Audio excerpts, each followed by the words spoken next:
It was close to midnight when exhaustion finally won. I had been working on an article on and off for hours. The subject was a mental patient who claimed his dreams were bleeding into reality. He swore the things he saw at night followed him when he woke up. Crazy bastard, I thought at the time. Still, the story paid well. And right then, all I wanted was sleep. I followed my usual nightly routine. I brushed my teeth, changed into an old t-shirt and boxers, slid under the covers. The distant sounds of city traffic lulled me into sleep. Sirens, honking cars, muffled voices drifting up from the streets below. Everything felt normal. Too normal. At around 3 in the morning, a sound pulled me out of my sleep. Drip, drip, drip. It echoed faintly from the living room, like water hitting carpet. Typical shitty hotel plumbing, I thought. Annoyed, I rolled out of bed. The room was completely dark. I shuffled forward and flipped the light switch. A blinding flash filled the room. It felt like staring straight into the sun. I squeezed my eyes shut and instinctively reached out to steady myself. My hand landed on something solid, warm, human. My eyes snapped open. A pale face was inches from mine. Its lips were stretched into an unnatural grin.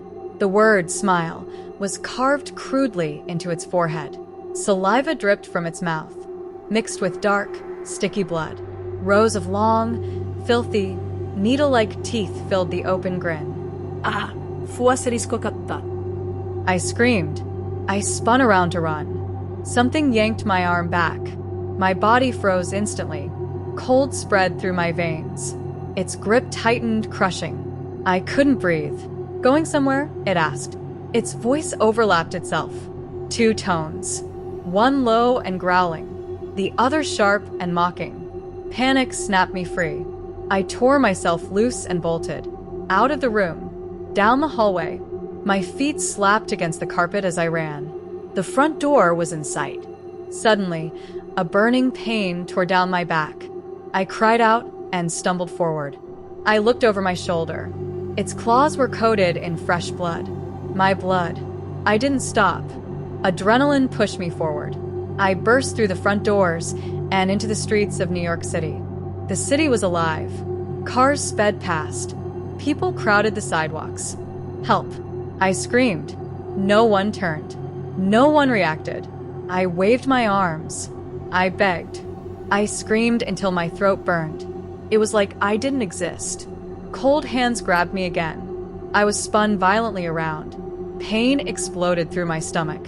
I looked down. Its claws were buried deep inside me. My legs gave out. I hit the pavement. The world began to fade. The last thing I saw was the creature crouched over me, laughing. Laughing like it had been waiting for this moment. Darkness swallowed everything. I gasped. My eyes flew open. White ceiling. Bright lights. I was lying in a hospital bed. Morning sunlight poured through the window. A heart monitor beeped steadily beside me. I was alive. It had been a dream. A nightmare. A twisted, horrifying nightmare. A doctor stood beside my bed. "Oh, good, you're awake," he said calmly. Where am I?" I asked. "Bellevue Hospital," he replied. "We found you outside your hotel early this morning. You were screaming for help. Someone called the police. They brought you here. At first, we suspected drugs. But your tests were clean. We believe you experienced an intense nightmare and began sleepwalking." I nodded slowly. The explanation made sense. Too much sense. "Oh, that's a relief," I muttered. "Yes," the doctor said. "You're safe now. If you need anything, call the nurse." He turned to leave. "Wait," I said suddenly. "If I was sleepwalking, why am I injured?" The doctor paused. "Oh, that. When the police found you, you were unconscious. They noticed blood on your back and abdomen. You had 3 deep cuts running down your back, and a puncture wound in your stomach. We stitched you up. You'll recover." He smiled politely and left. The room fell silent. Too silent. Then I heard it. Soft laughter, coming from the room next to mine. Hysterical. Familiar. A voice whispered through the thin wall. "Sweet dreams." Russian researchers in the late 1940s kept 5 people awake for 15 days using an experimental gas-based stimulant. They were kept in a sealed environment to carefully monitor their oxygen intake, so the gas didn't kill them, since it was toxic in high concentrations. This was before closed-circuit cameras, so they had only microphones and 5-inch thick glass porthole-sized windows into the chamber to monitor them. The chamber was stocked with books, cots to sleep on but no bedding, running water and toilet, and enough dried food to last all 5 for over a month. The test subjects were political prisoners deemed enemies of the state during World War II. Everything was fine for the first 5 days. The subjects hardly complained, having been promised, falsely, that they would be freed if they submitted to the test, and did not sleep for 30 days. Their conversations and activities were monitored, and it was noted that they continued to talk about increasingly traumatic incidents in their past, and the general tone of their conversations took on a darker aspect after the 4-day mark. After 5 days, they started to complain about the circumstances and events that lead them to where they were, and started to demonstrate severe paranoia. They stopped talking to each other and began alternately whispering to the microphones and one-way mirrored portholes. Oddly, they all seemed to think they could win the trust of the experimenters by turning over their comrades, the other subjects in captivity with them. At first, the researchers suspected this was an effect of the gas itself.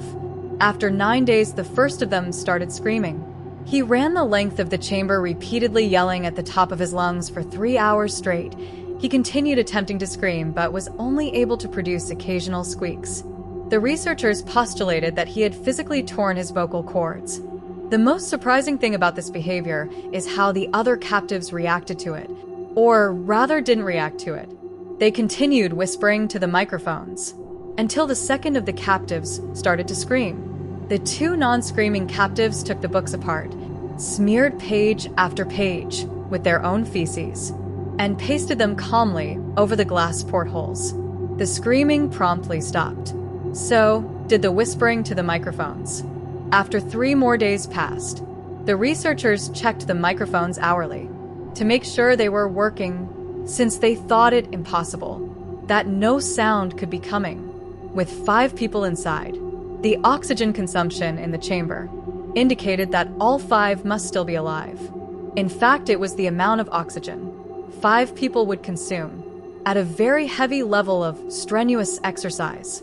On the morning of the 14th day, the researchers did something they said they would not do. To get a reaction from the captives, they used the intercom inside the chamber, hoping to provoke any response from the captives. They were afraid were either dead or vegetables. They announced, "We are opening the chamber to test the microphones. Step away from the door and lie flat on the floor, or you will be shot. Compliance will earn one of you your immediate freedom." To their surprise, they heard a single phrase in a calm voice response: "We no longer want to be freed." Debate broke out among the researchers and the military forces funding the research. Unable to provoke any more response, using the intercom, it was finally decided to open the chamber.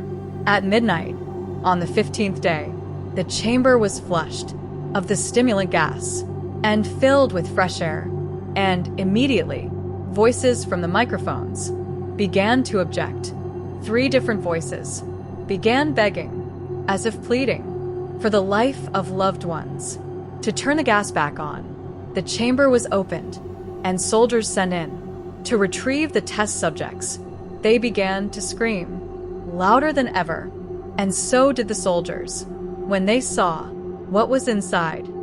4 of the 5 subjects were still alive, although no one could rightly call the state that any of them in life.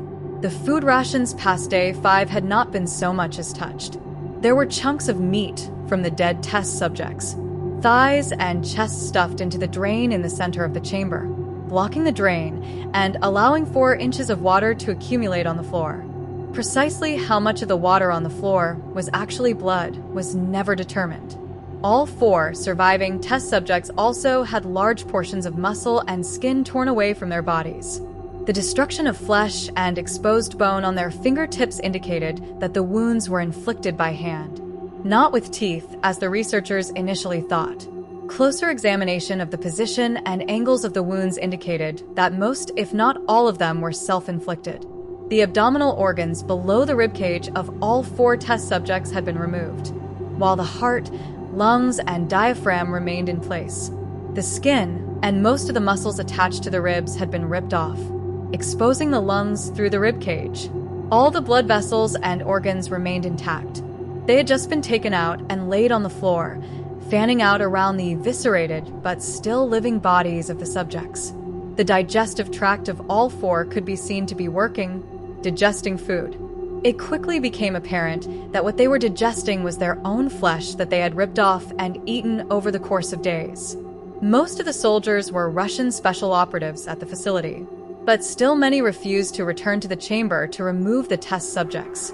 They continued to scream to be left in the chamber and alternately begged and demanded that the gas be turned back on, lest they fall asleep.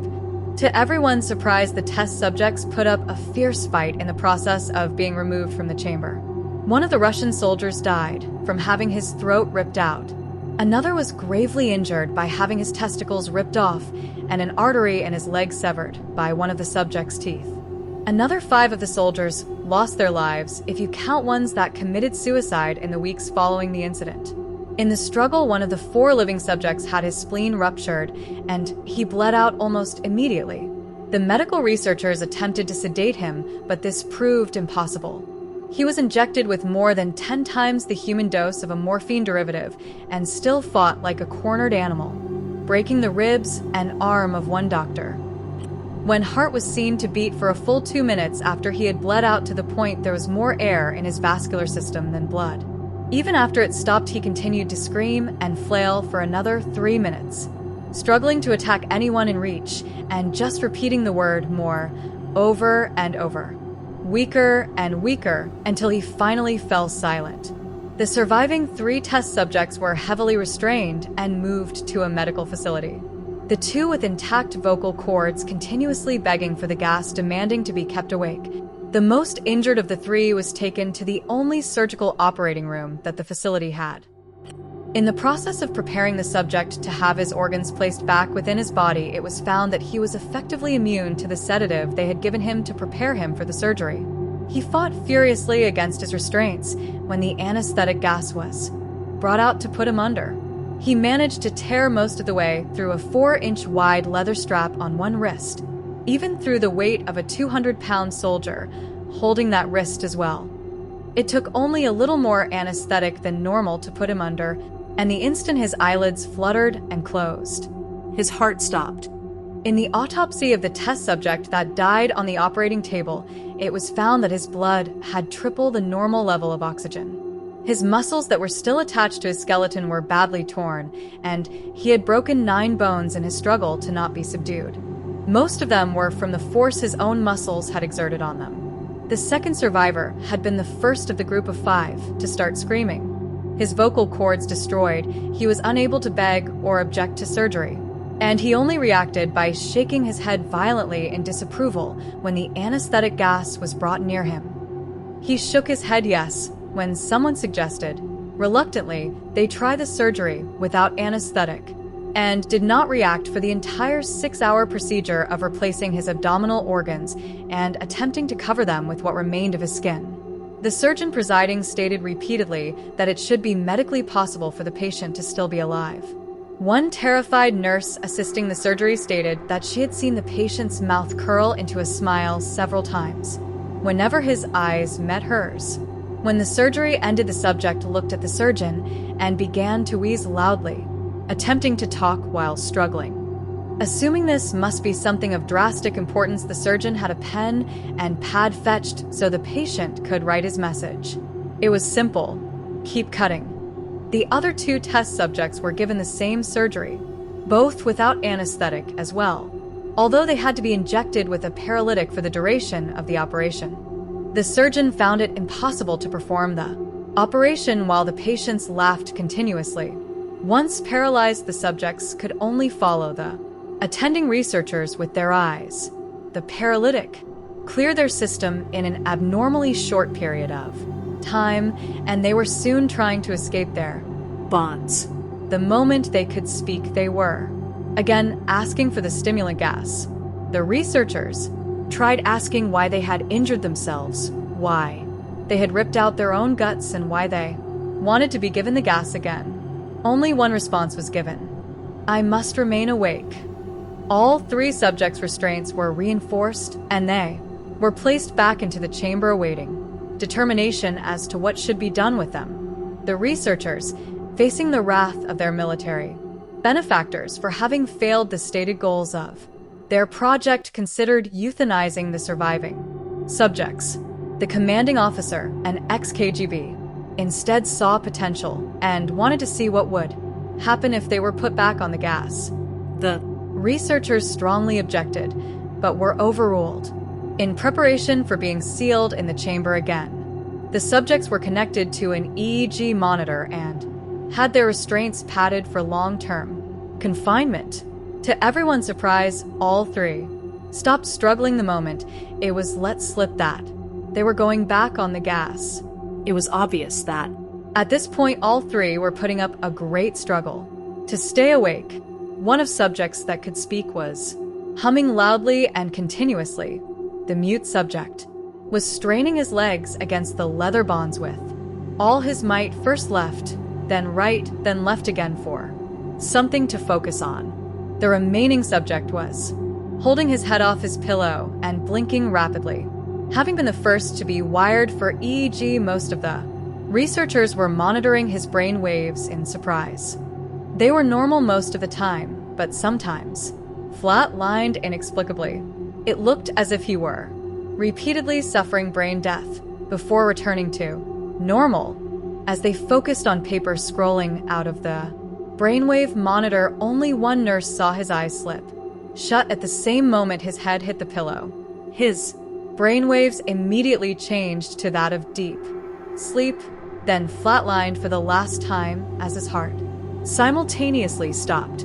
The only remaining subject that could speak started screaming to be sealed, and now his brainwaves showed the same flatlines as one who had just died from falling asleep. The commander gave the order to seal the chamber with both subjects inside, as well as three researchers.